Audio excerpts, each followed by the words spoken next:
A partir de este momento, compartimos la lectura sin comentarios del libro El conflicto de los siglos, escrito por Helena Harmon de White. Capítulo 26. Los Estados Unidos en la profecía.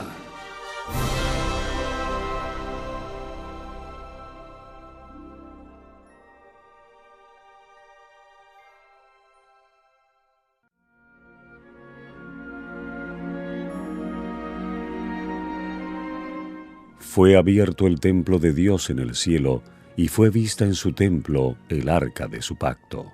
Apocalipsis 11:19. El arca del pacto de Dios está en el lugar santísimo, en el segundo departamento del santuario. En el servicio del tabernáculo terrenal, que servía de mera representación y sombra de las cosas celestiales, este departamento solo se abría en el gran día de las expiaciones para la purificación del santuario. Por consiguiente, la proclamación de que el templo de Dios fue abierto en el cielo y fue vista el arca de su pacto indica que el lugar santísimo del santuario celestial fue abierto en 1844, cuando Cristo entró en él para consumar la obra final de la expiación. Los que por fe siguieron a su gran sumo sacerdote cuando dio principio a su ministerio en el lugar santísimo, contemplaron el arca de su pacto. Habiendo estudiado el asunto del santuario, llegaron a entender el cambio que se había realizado en el ministerio del Salvador y vieron que éste estaba entonces oficiando como intercesor ante el arca de Dios y ofrecía su sangre en favor de los pecadores. El arca que estaba en el tabernáculo terrenal contenía las 2 tablas de piedra en que estaban inscritos los preceptos de la ley de Dios. El arca era un mero receptáculo de las tablas de la ley, y era esta ley divina la que le daba su valor y su carácter sagrado a aquella. Cuando fue abierto el templo de Dios en el cielo, se vio el arca de su pacto. En el lugar santísimo, en el santuario celestial, es donde se encuentra inviolablemente encerrada la ley divina, la ley promulgada por el mismo Dios entre los truenos del Sinaí y escrita con su propio dedo en las tablas de piedra.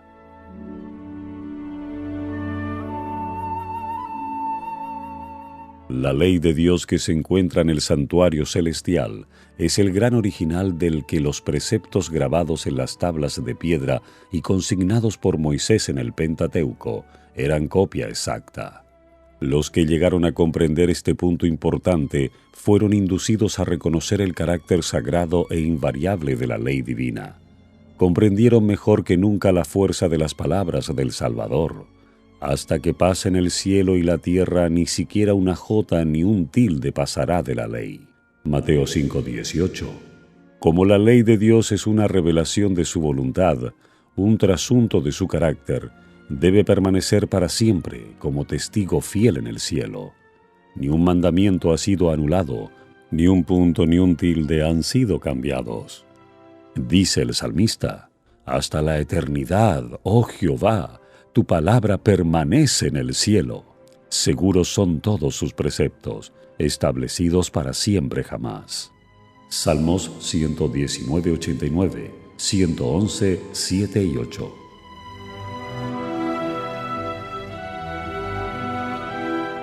En el corazón mismo del Decálogo se encuentra el 4º mandamiento, tal cual fue proclamado originalmente. Acordarte has del día del sábado para santificarlo. 6 días trabajarás, harás toda tu obra, mas el 7º día será sábado a Jehová tu Dios. No hagas obra ninguna, tú, ni tu hijo, ni tu hija, ni tu siervo, ni tu criada, ni tu bestia, ni tu extranjero que está dentro de tus puertas. Porque en 6 días hizo Jehová los cielos y la tierra, la mar y todas las cosas que en ellos hay. Y en el día 7º reposó. Por tanto Jehová bendijo el día del sábado y lo santificó. Éxodo 28:11.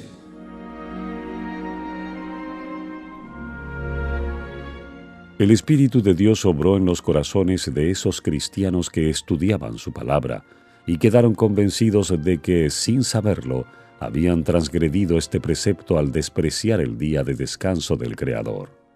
Empezaron a examinar las razones por las cuales se guardaba el primer día de la semana en lugar del día que Dios había santificado. No pudieron encontrar en las Sagradas Escrituras prueba alguna de que el cuarto mandamiento hubiese sido abolido o de que el día de reposo hubiese cambiado. La bendición que desde un principio santificaba el séptimo día no había sido nunca revocada.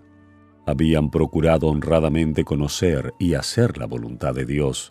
Al reconocerse entonces transgresores de la ley divina, sus corazones se llenaron de pena y manifestaron su lealtad hacia Dios guardando su santo sábado.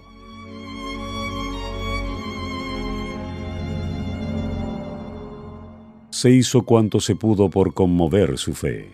Nadie podía dejar de ver que si el santuario terrenal era una figura o modelo del celestial, la ley depositada en el arca en la tierra era exacto trasunto de la ley encerrada en el arca del cielo, y que aceptar la verdad relativa al santuario celestial envolvía el reconocimiento de las exigencias de la ley de Dios y la obligación de guardar el sábado del cuarto mandamiento. En esto estribaba el secreto de la oposición violenta y resuelta que se le hizo a la exposición armoniosa de las Escrituras que revelaban el servicio desempeñado por Cristo en el santuario celestial. Los hombres trataron de cerrar la puerta que Dios había abierto y de abrir la que Él había cerrado. Pero el que abre y ninguno cierra, y cierra y ninguno abre, había declarado: «He aquí, he puesto delante de ti una puerta abierta, la cual nadie podrá cerrar». Apocalipsis 3, 7 y 8. Cristo había abierto la puerta o ministerio del lugar santísimo.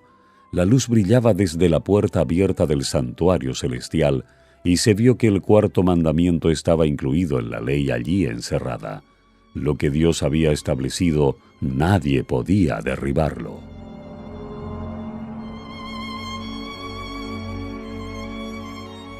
Los que habían aceptado la luz referente a la mediación de Cristo y a la perpetuidad de la ley de Dios, encontraron que éstas eran las verdades presentadas en el capítulo 14 del Apocalipsis.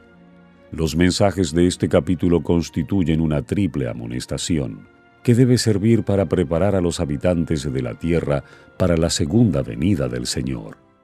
La declaración, «Ha llegado la hora de su juicio», indica la obra final de la actuación de Cristo para la salvación de los hombres. Proclama una verdad que debe seguir siendo proclamada hasta el fin de la intercesión del Salvador y su regreso a la tierra para llevar a su pueblo consigo. La obra del juicio que empezó en 1844 debe proseguirse hasta que sean falladas las causas de todos los hombres, tanto de los vivos como de los muertos. De aquí que deba extenderse hasta el fin del tiempo de gracia concedido a la humanidad. Y para que los hombres estén debidamente preparados para subsistir en el juicio, el mensaje les manda: «Temed a Dios y dadle gloria, y adorad al que hizo el cielo y la tierra y el mar y las fuentes de agua». El resultado de la aceptación de estos mensajes está indicado en las palabras: «En esto está la paciencia de los santos, los que guardan los mandamientos de Dios y la fe de Jesús». Para subsistir ante el juicio tiene el hombre que guardar la ley de Dios. Esta ley será la piedra de toque en el juicio. El apóstol Pablo declara: «Cuantos han pecado bajo la ley, por la ley serán juzgados. En el día en que juzgará Dios las obras más ocultas de los hombres por medio de Jesucristo». Y dice que los que cumplen la ley serán justificados. Romanos 2, 12 al 16. La fe es esencial para guardar la ley de Dios, pues sin fe es imposible agradarle, y todo lo que no es de fe es pecado. Hebreos 11, 6, Romanos 14, 23.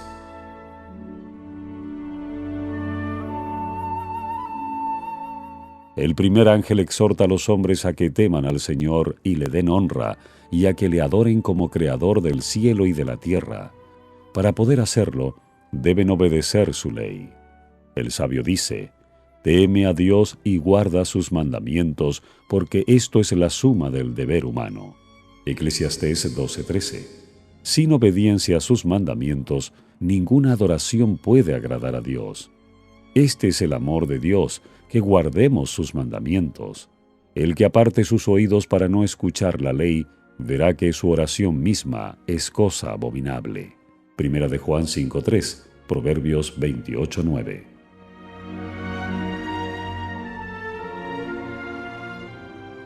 El deber de adorar a Dios estriba en la circunstancia de que Él es el Creador, y que a Él es a quien todos los demás seres deben su existencia. Y cada vez que la Biblia presenta el derecho de Jehová a nuestra reverencia y adoración, con preferencia a los dioses de los paganos, menciona las pruebas de su poder creador. Todos los dioses de los pueblos son ídolos, mas Jehová hizo los cielos. Salmo 96:5.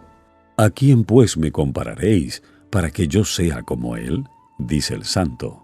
Levantad hacia arriba vuestros ojos y ved. ¿Quién creó aquellos cuerpos celestes? Así dice Jehová, Creador de los cielos, el que formó la tierra y la hizo. Yo soy Jehová, y no hay otro Dios. Isaías 40:25 y 26 y 45:18. Dice el salmista, reconoced que Jehová, Él es Dios. Él nos hizo, y no nosotros a nosotros mismos. Venid, postrémonos y encorvémonos, arrodillémonos ante Jehová nuestro Hacedor. Salmo 103 y 95:6. Y los santos que adoran a Dios en el cielo dan como razón del homenaje que le deben. Digno eres tú, Señor nuestro y Dios nuestro, de recibir la gloria y la honra y el poder, porque tú creaste todas las cosas. Apocalipsis 14:11.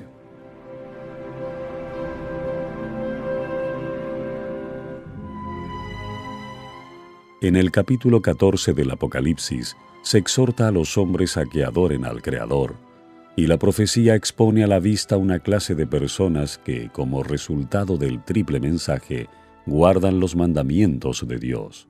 Uno de estos mandamientos señala directamente a Dios como Creador. El cuarto precepto declara, el séptimo día será sábado a Jehová tu Dios, porque en 6 días hizo Jehová los cielos y la tierra, la mar y todas las cosas que en ellos hay, y en el día séptimo reposó. Por tanto Jehová bendijo el día del sábado y lo santificó. Éxodo 20:10 y 11. Respecto al sábado, el Señor dice además que será una señal, para que sepáis que yo soy Jehová vuestro Dios. Ezequiel 20:20. Y la razón aducida es, porque en 6 días hizo Jehová los cielos y la tierra, y en el séptimo día cesó y reposó. Éxodo 31:17.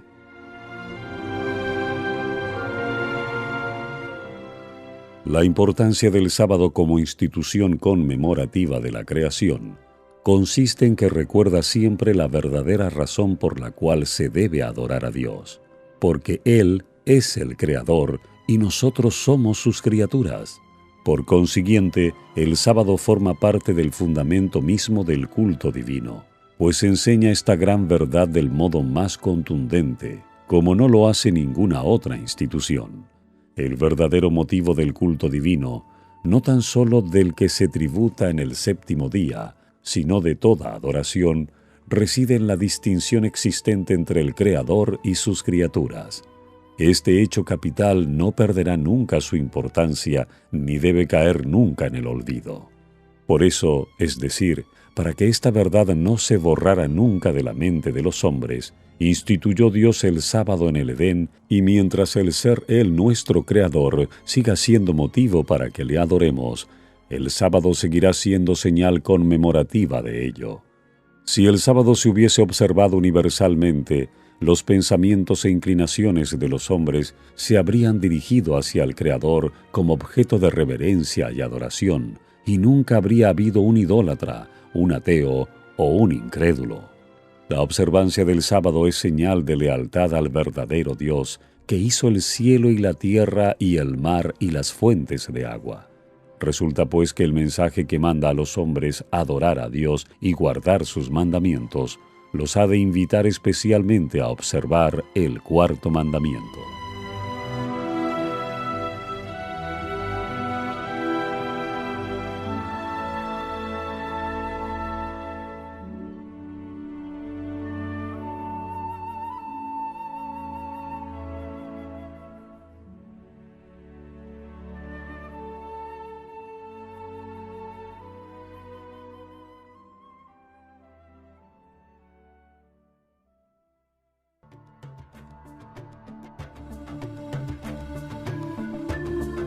Seguimos presentando la lectura sin comentarios del libro El conflicto de los siglos.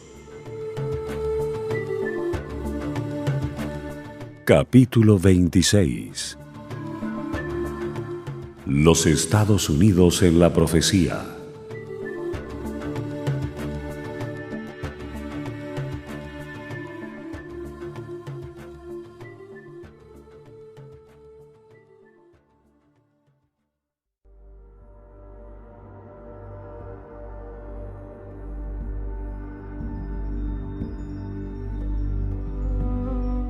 En contraposición con los que guardan los mandamientos de Dios y tienen la fe de Jesús, el tercer ángel señala otra clase de seres humanos contra cuyos errores va dirigido solemne y terrible aviso.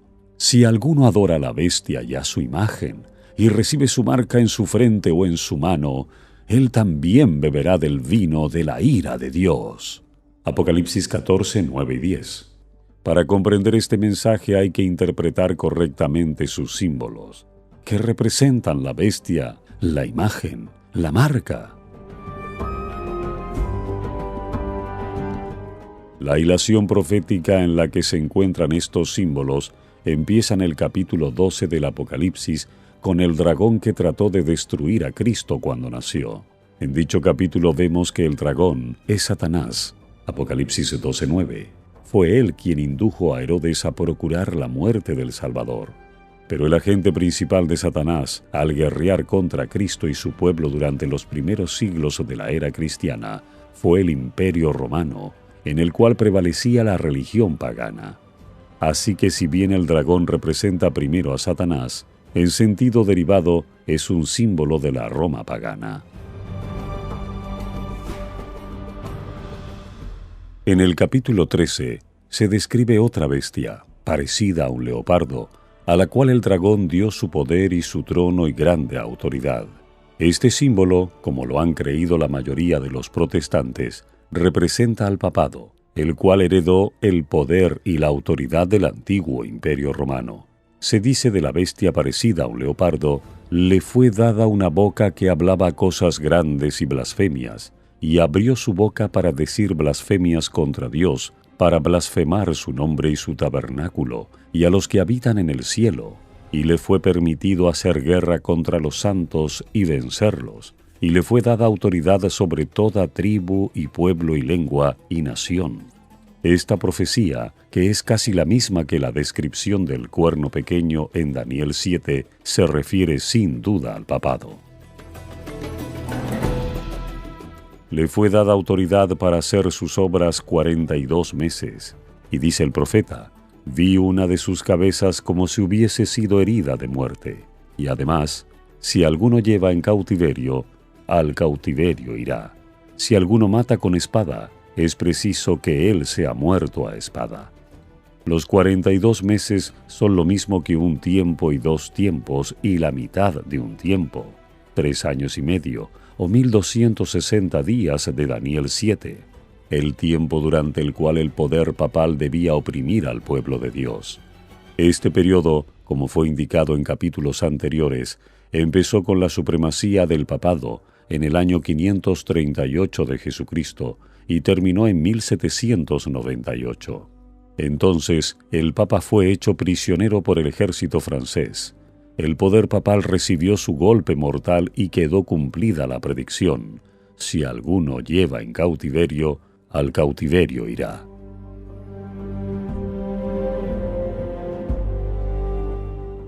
Y aquí preséntase otro símbolo. El profeta dice, vi otra bestia que subía de la tierra y tenía 2 cuernos semejantes a los de un cordero. Apocalipsis 13:11. Tanto el aspecto de esta bestia como el modo en que sube indican que la nación que representa difiere de las representadas en los símbolos anteriores. Los grandes reinos que han gobernado al mundo le fueron presentados al profeta Daniel en forma de fieras, que surgían mientras los 4 vientos del cielo combatían en la gran mar. Daniel 7:2. En Apocalipsis 17, un ángel explicó que las aguas representan pueblos y naciones y lenguas. Apocalipsis 17:15. Los vientos simbolizan luchas. Los 4 vientos del cielo que combatían en la gran mar representan los terribles dramas de conquista y revolución por los cuales los reinos alcanzaron el poder. Pero la bestia con cuernos semejantes a los de un cordero subía de la tierra. En lugar de derribar a otras potencias para establecerse, la nación así representada debe subir en territorio hasta entonces desocupado y crecer gradual y pacíficamente. No podía, pues, subir entre las naciones populosas y belicosas del viejo mundo, ese mar turbulento de pueblos y muchedumbres y naciones y lenguas. Hay que buscarla en el continente occidental.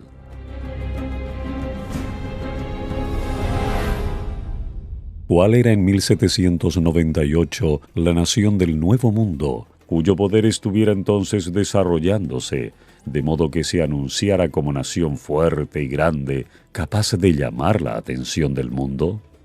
La aplicación del símbolo no admite duda alguna. Una nación, y solo una, responde a los datos y rasgos característicos de esta profecía. No hay duda de que se trata aquí de los Estados Unidos de Norteamérica. Una y otra vez el pensamiento y los términos del autor sagrado han sido empleados inconscientemente por los oradores e historiadores al describir el nacimiento y crecimiento de esta nación. El profeta vio que la bestia subía de la tierra, y según los traductores, la palabra dada aquí por subía significa literalmente crecía o brotaba como una planta. Y, como ya lo vimos, la nación debe nacer en territorio hasta entonces desocupado. Un escritor notable, al describir el desarrollo de los Estados Unidos, habla del misterio de su desarrollo de la nada y dice: como silenciosa semilla crecimos hasta llegar a ser un imperio. Un periódico europeo habló en 1850 de los Estados Unidos como de un imperio maravilloso que surgía y que en el silencio de la tierra crecía constantemente en poder y gloria. Eduardo Everett, en un discurso acerca de los peregrinos, fundadores de esta nación, dijo: buscaron un lugar retirado que por su obscuridad resultara inofensivo y seguro en su aislamiento, donde la pequeña iglesia de Leiden pudiese tener libertad de conciencia. He aquí las inmensas regiones sobre las cuales en pacífica conquista han plantado los estandartes de la cruz. Y tenía 2 cuernos semejantes a los de un cordero. Los cuernos, semejantes a los de un cordero, representan juventud, inocencia y mansedumbre, rasgos del carácter de los Estados Unidos, cuando el profeta vio que esa nación subía en 1798.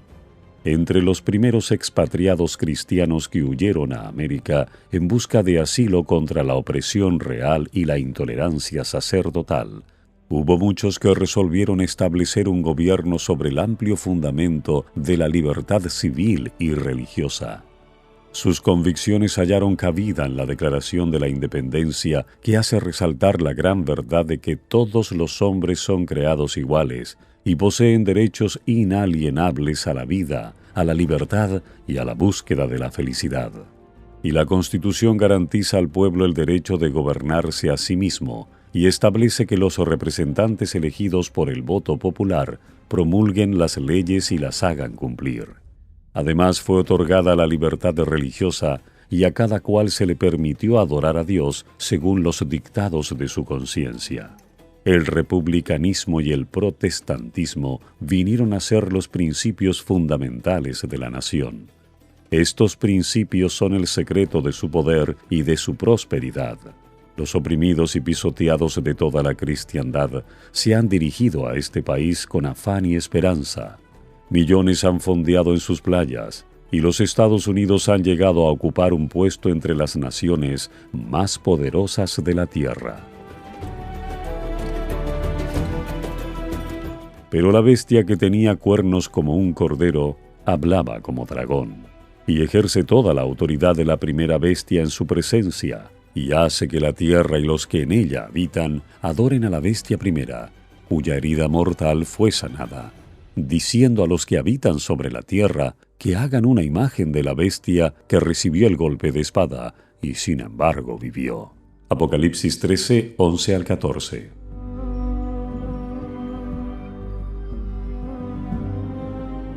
Los cuernos como de cordero y la voz de dragón del símbolo indican una extraña contradicción entre lo que profesa ser y lo que practica la nación así representada. El hablar de la nación son los actos de sus autoridades legislativas y judiciales. Por esos actos la nación desmentirá los principios liberales y pacíficos que expresó como fundamento de su política. La predicción de que hablará como dragón y ejercerá toda la autoridad de la primera bestia anuncia claramente el desarrollo del espíritu de intolerancia y persecución de que tantas pruebas dieran las naciones representadas por el dragón y la bestia semejante al leopardo. Y la declaración de que la bestia con dos cuernos hace que la tierra y los que en ella habitan adoren a la bestia primera, indica que la autoridad de esta nación será empleada para imponer alguna observancia en homenaje al papado. Semejante actitud sería abiertamente contraria a los principios de este gobierno, al genio de sus instituciones libres, a los claros y solemnes reconocimientos contenidos en la Declaración de la Independencia y contrarios finalmente a la Constitución. Los fundadores de la nación procuraron con acierto que la Iglesia no pudiera hacer uso del poder civil con los consabidos e inevitables resultados, la intolerancia y la persecución. La Constitución garantiza que el Congreso no legislará con respecto al establecimiento de una religión ni prohibirá el libre ejercicio de ella, y que ninguna manifestación religiosa será jamás requerida como condición de aptitud para ninguna función o cargo público en los Estados Unidos. Solo en flagrante violación de estas garantías de la libertad de la nación es como se puede imponer por la autoridad civil la observancia de cualquier deber religioso. Pero la inconsecuencia de tal procedimiento no es mayor que lo representado por el símbolo. Es la bestia con cuernos semejantes a los de un cordero, que profesa ser pura, mansa, inofensiva, y que habla como un dragón. Diciendo a los que habitan sobre la tierra que hagan una imagen de la bestia. Aquí tenemos presentada a las claras una forma de gobierno en el cual el poder legislativo descansa en el pueblo, y ello prueba que los Estados Unidos de Norteamérica constituyen la nación señalada por la profecía. Pero, ¿qué es la imagen de la bestia? ¿Y cómo se la formará? La imagen es hecha por la bestia de dos cuernos y es una imagen de la primera bestia. Así que para saber a qué se asemeja la imagen y cómo será formada, debemos estudiar los rasgos característicos de la misma bestia, el papado.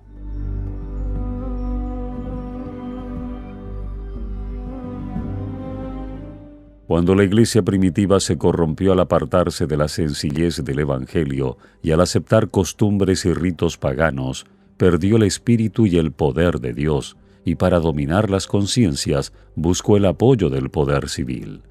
El resultado fue el papado, es decir, una iglesia que dominaba el poder del Estado y se servía de él para promover sus propios fines y especialmente para extirpar la herejía. Para que los Estados Unidos formen una imagen de la bestia, el poder religioso debe dominar de tal manera al gobierno civil que la autoridad del Estado sea empleada también por la Iglesia para cumplir sus fines. Siempre que la Iglesia alcanzó el poder civil, lo empleó para castigar a los que no admitían todas sus doctrinas. Las iglesias protestantes que siguieron las huellas de Roma al aliarse con los poderes mundanos, manifestaron el mismo deseo de restringir la libertad de conciencia. Ejemplo de esto lo tenemos en la larga persecución de los disidentes por la Iglesia de Inglaterra. Durante los siglos XVI y XVII, miles de ministros no conformistas fueron obligados a abandonar sus iglesias y a muchos pastores y feligreses se les impusieron multas, encarcelamientos, torturas y el martirio. Fue la apostasía lo que indujo a la iglesia primitiva a buscar la ayuda del gobierno civil, y esto preparó el camino para el desarrollo del papado, simbolizado por la bestia. San Pablo lo predijo al anunciar que vendría la apostasía y sería revelado el hombre de pecado. Segunda de Tesalonicenses 2:3. De modo que la apostasía en la iglesia preparará el camino para la imagen de la bestia. La Biblia declara que antes de la venida del Señor habrá un estado de decadencia religiosa análoga a la de los primeros siglos. En los postreros días vendrán tiempos peligrosos, porque los hombres serán amadores de sí mismos, amadores del dinero, jactanciosos, soberbios, blasfemos, desobedientes a sus padres, ingratos, impíos, sin afecto natural, implacables, calumniadores, incontinentes, fieros, aborrecedores de los que son buenos, traidores, protervos, hinchados de orgullo, amadores de los placeres, más bien que amadores de Dios, teniendo la forma de piedad, mas negando el poder de ella.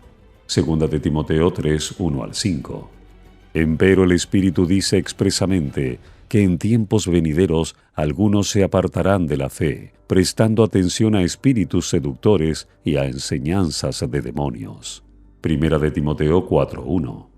Satanás obrará con todo poder y con señales y con maravillas mentirosas y con todo el artificio de la injusticia. Y todos los que no admitieron el amor de la verdad para que fuesen salvos, serán dejados para que acepten operación de error, a fin de que crean a la mentira. Segunda de Tesalonicenses 2, 9-11.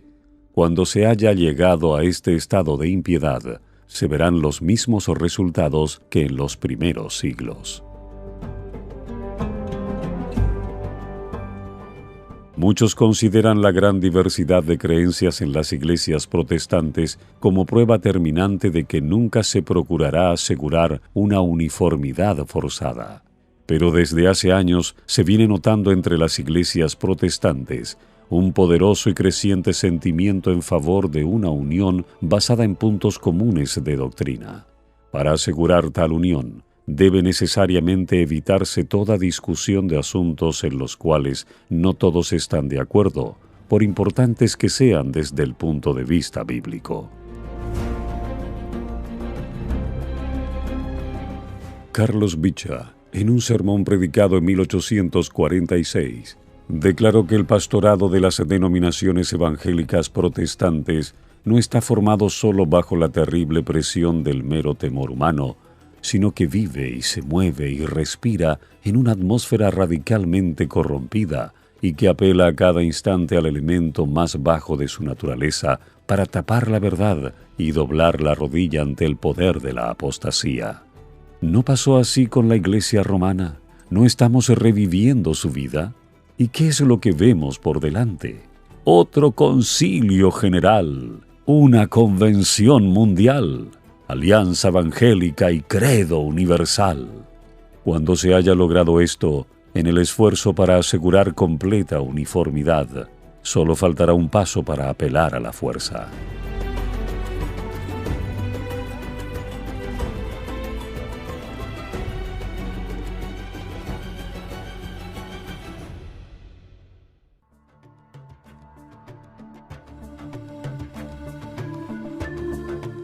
Seguimos presentando la lectura sin comentarios del libro El conflicto de los siglos. Capítulo 26. Los Estados Unidos en la profecía.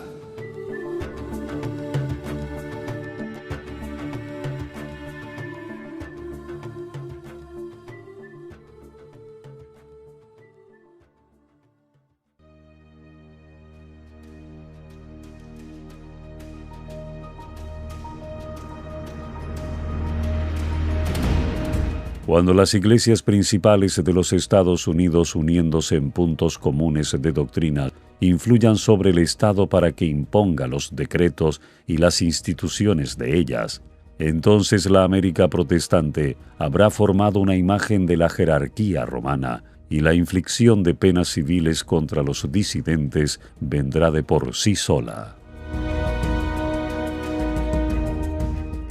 La bestia de dos cuernos hace que todos, pequeños y grandes, así ricos como pobres, así libres como esclavos, tengan una marca sobre su mano derecha o sobre su frente, y que nadie pueda comprar o vender, sino aquel que tenga la marca, es decir, el nombre de la bestia o el número de su nombre. Apocalipsis 13, 16 y 17. La amonestación del tercer ángel es: si alguno adora a la bestia y a su imagen, y recibe su marca en su frente o en su mano, él también beberá del vino de la ira de Dios. La bestia, mencionada en este mensaje, cuya adoración es impuesta por la bestia de dos cuernos, es la primera bestia, o sea, la bestia semejante a un leopardo de Apocalipsis 13, el papado. La imagen de la bestia representa la forma de protestantismo apóstata que se desarrollará cuando las iglesias protestantes busquen la ayuda del poder civil para la imposición de sus dogmas. Queda aún por definir lo que es la marca de la bestia. Después de amonestar contra la adoración de la bestia y de su imagen, la profecía dice: aquí está la paciencia de los santos. Aquí están los que guardan los mandamientos de Dios y la fe de Jesús. En vista de que los que guardan los mandamientos de Dios están puestos así en contraste con los que adoran la bestia y su imagen y reciben su marca, se deduce que la observancia de la ley de Dios, por una parte, y su violación por la otra, establecen la distinción entre los que adoran a Dios y los que adoran a la bestia.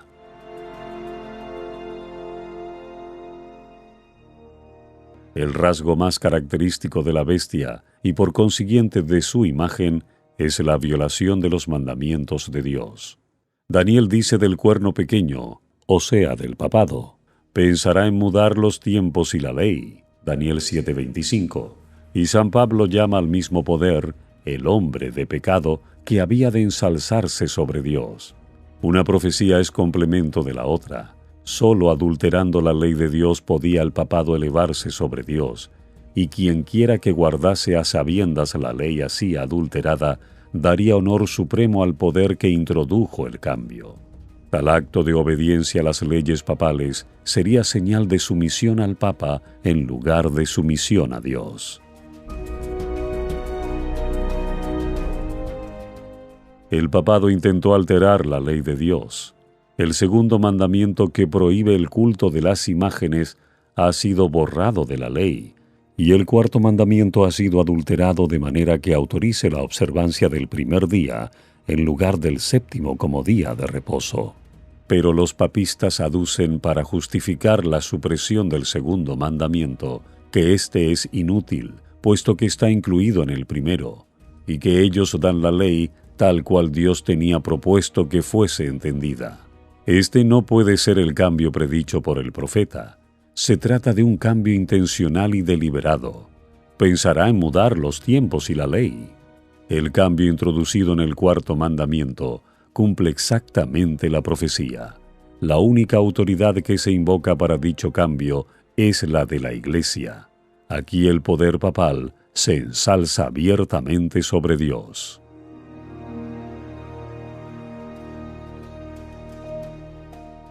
Mientras los que adoran a Dios se distinguirán especialmente por su respeto al cuarto mandamiento, ya que este es el signo de su poder creador y el testimonio de su derecho al respeto y homenaje de los hombres.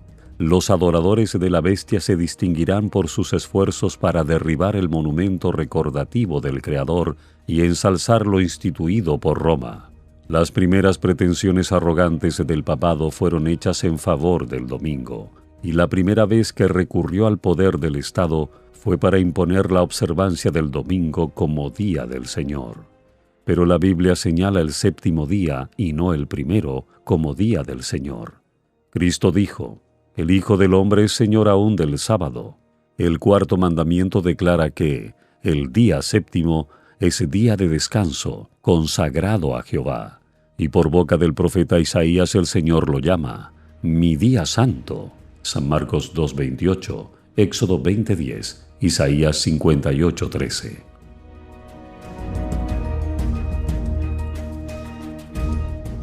El aserto tantas veces repetido de que Cristo cambió el día de reposo está refutado por sus propias palabras. En su sermón sobre el monte dijo: «No penséis que vine para invalidar la ley o los profetas. No vine a invalidar sino a cumplir. Porque en verdad os digo que hasta que pasen el cielo y la tierra, ni siquiera una jota ni un tilde pasará de la ley hasta que el todo sea cumplido». Por tanto, cualquiera que quebrantare uno de estos más mínimos mandamientos y enseñare a los hombres así, será llamado muy pequeño en el reino de los cielos. Mas cualquiera que los hiciere y enseñare, será llamado grande en el reino de los cielos. Mateo 5, 17 al 19. Es un hecho generalmente admitido por los protestantes que las Sagradas Escrituras no autorizan en ninguna parte el cambio del día de reposo. Esto se confirma en publicaciones de la Sociedad Americana de Tratados y la Unión Americana de Escuelas Dominicales.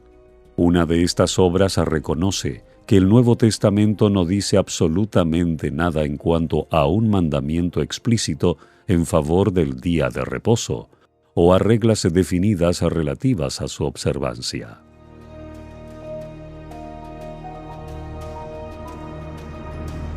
Otra dice: hasta la época de la muerte de Cristo, ningún cambio se había hecho en cuanto al día, y por lo que se desprende del relato bíblico, los apóstoles no dieron mandamiento explícito alguno que ordenara el abandono del séptimo día, sábado, como día de reposo, ni que se lo observara en el primer día de la semana. Los católicos romanos reconocen que el cambio del día de descanso fue hecho por su Iglesia y declaran que al observar el domingo los protestantes reconocen la autoridad de ella. En el Catecismo Católico de la Religión Cristiana, al contestar una pregunta relativa al día que se debe guardar en obediencia al cuarto mandamiento, se hace esta declaración: bajo la ley antigua, el sábado era el día santificado, pero la Iglesia, instruida por Jesucristo y dirigida por el Espíritu de Dios, sustituyó el sábado por el domingo, de manera que ahora santificamos el primer día y no el séptimo. Domingo significa Día del Señor, y es lo que ha venido a ser. Como signo de la autoridad de la Iglesia Católica, los escritores católicos citan el acto mismo de cambiar el sábado al domingo, cambio en que los protestantes consienten porque al guardar estrictamente el domingo, ellos reconocen el poder de la Iglesia para ordenar fiestas y para imponerlas so pena de incurrir en pecado. ¿Qué es, pues, el cambio del día de descanso, sino el signo o marca de la autoridad de la Iglesia romana, la marca de la bestia?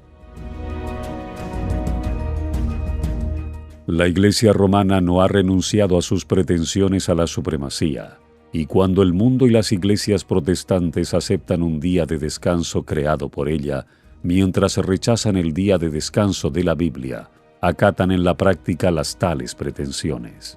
Pueden apelar a la autoridad de la tradición y de los padres para apoyar el cambio, pero al hacerlo pasan por alto el principio mismo que los separa de Roma, es a saber que la Biblia, y la Biblia sola, es la religión de los protestantes.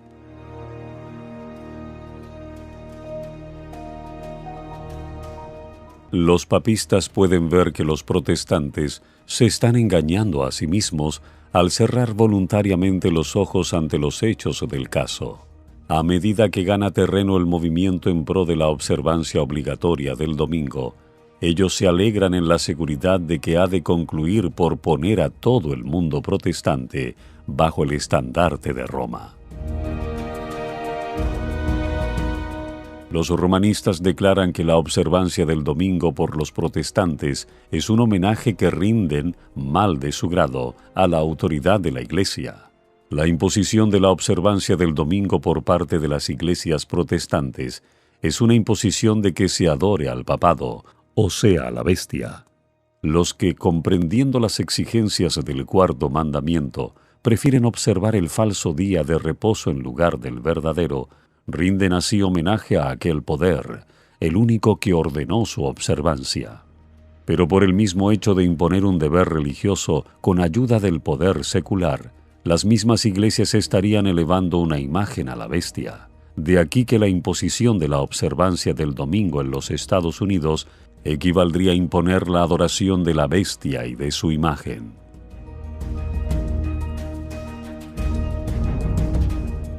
Pero los cristianos de las generaciones pasadas observaron el domingo creyendo guardar así el día de descanso bíblico.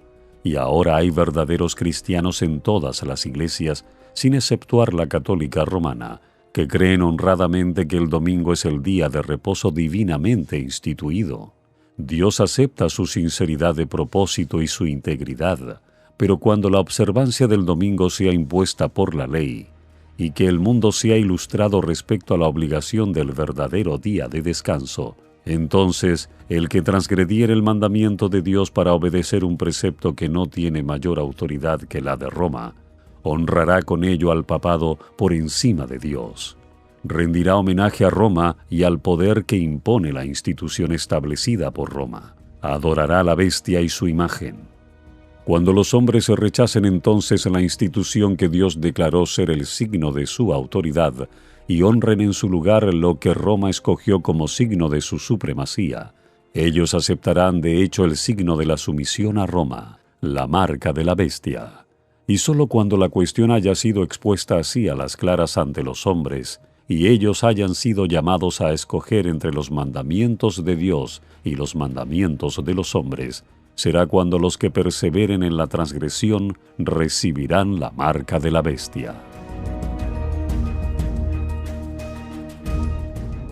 La más terrible amenaza que haya sido jamás dirigida a los mortales se encuentra contenida en el mensaje del tercer ángel.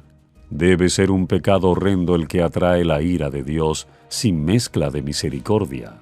Los hombres no deben ser dejados en la ignorancia tocante a esta importante cuestión. La amonestación contra este pecado debe ser dada al mundo antes que los juicios de Dios caigan sobre él, para que todos sepan por qué deben consumarse y para que tengan oportunidad para librarse de ellos. La profecía declara que el primer ángel hará su proclamación a cada nación, y tribu, y lengua y pueblo. El aviso del tercer ángel, que forma parte de ese triple mensaje, no tendrá menos alcance. La profecía dice de él que será proclamado en alta voz por un ángel que vuele por medio del cielo y llamará la atención del mundo.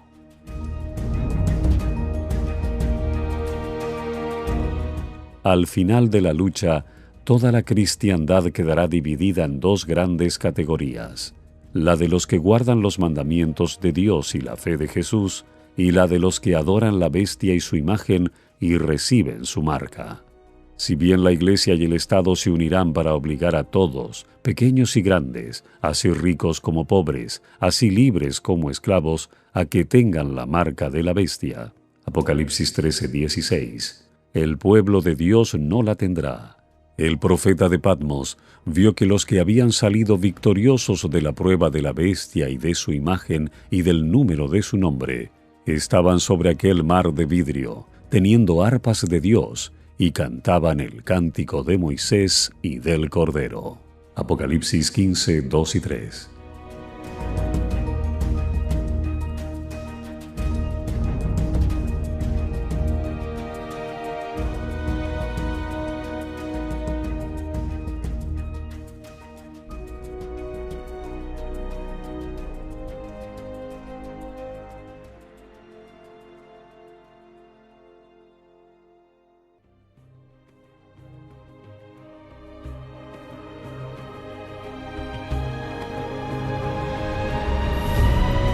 hemos presentado la lectura sin comentarios del libro El conflicto de los siglos, escrito por Elena Harmon de Huay.